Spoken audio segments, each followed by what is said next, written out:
This is TWiT. Welcome to week 3 of the TWiT Digital Cleanse. We've managed our notifications and tackled our inboxes.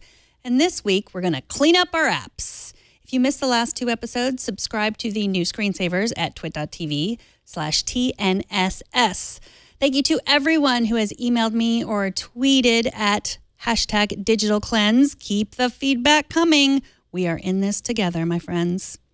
This week's Digital Cleanse goes out to Matthew in Atlanta, who sent me a photo of his pristine desktop. Matt writes, I habitually keep my startup items and icons to a bare minimum, and I set the icons to a small size. I also like to keep the system tray as uncluttered as possible. Frequently used programs are on the taskbar. Everything else is accessible by typing in the name of the program in the Start menu search fields. Now, there is a reason it's calming to look at a clean desktop. There's plenty of research that shows that clutter is distracting and time-consuming and even psychologically painful. Getting rid of clutter can also be painful. Researchers at Yale have seen pain responses in the anterior cingulate cortex and the insula of your brain when you have to give something up, like an old sweater you never wear but might someday wear again, or an old app that you never use but someday might use again. My computer desktop and my phone home screen are both cluttered with apps. I tell you that so that you know that I need this digital cleanse as much as you do. Let's start with your iPhone. Apple won't let you put apps on your iOS home screen wherever you want. This can be frustrating, but it can also automatically prevent some clutter. Here's what else you can do to cleanse your home screen. Step 1, remove any app from your iPhone home screen that you don't use regularly. Since iOS 10, Apple has allowed you to remove tips and the stock apps and other apps you probably never use. Long press and delete those right away. Step 2, think seriously about folders.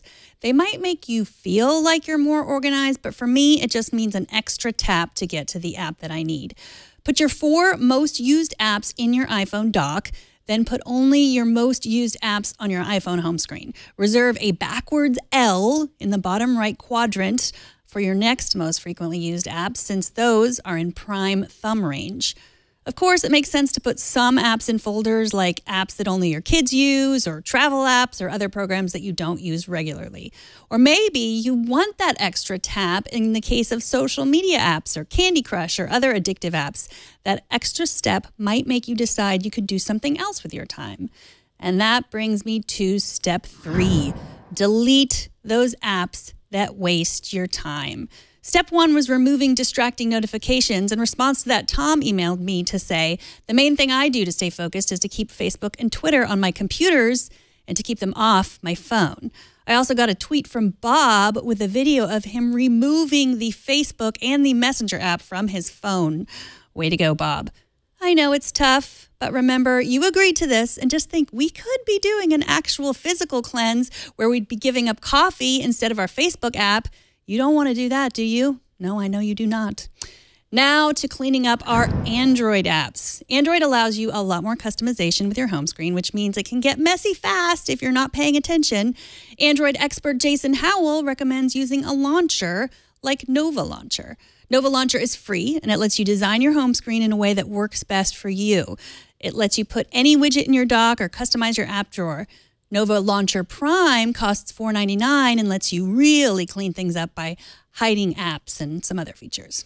Our final step today is to clean the apps off of your PC or Mac desktop. Let's start with PC. I recommend hiding everything away in a folder somewhere. As viewer Matthew from Atlanta says, everything is accessible by typing in the name of the program in the Start menu search field. The same goes for the Mac. If you need a file, search for it. The keyboard shortcut is Command Spacebar. To quickly get to the desktop on my Mac, I use the Command plus Mission Control keyboard shortcut.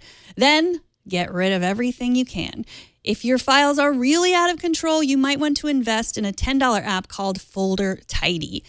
If you still want to keep icons on your Mac desktop, at least tidy them up a bit. To do that, right-click on any empty space on the screen and then choose Clean Up or Clean Up By.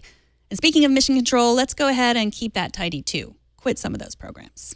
And that's it for our cleanse this week. I don't know about you, but I am feeling more like my best self every day. I am Megan Morrone, and I host iOS Today every Tuesday at 9 a.m. Pacific. Don't forget to join me in our cleanse by using the hashtag #DigitalCleanse on Twitter or on YouTube.